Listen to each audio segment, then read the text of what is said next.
We're back out here at the Leach Teaching Gardens, and I know it's summer, it's very hot, but in the gardening world, it's time to start thinking about the fall, right, Jayla? That's exactly right. So as you can see, we're here in the vegetable garden, and it is time to start pulling some of our spent plants. Even if they have a little bit of fruit on them, and sometimes that's hard to do, it's time to go ahead and get the ones that are growing or not growing out. Right, and this is tomato right here, or was? Tomato, exactly. We do have some crops that are still growing great, leave them in there. But pull the ones that aren't doing well, and there's a couple of things that you can do now to start thinking for fall. So one is taking out anything that is not growing, that is diseased, bug infested, anything. Get like rid that. of it. Get it out, start cleaning things up.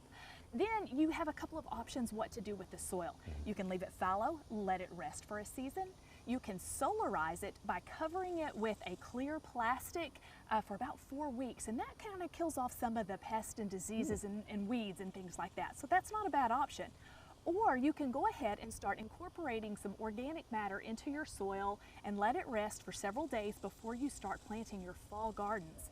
Now, the Brazos County Master Gardener Group has an excellent vegetable planting guide, and that can be found at brazosmg.org.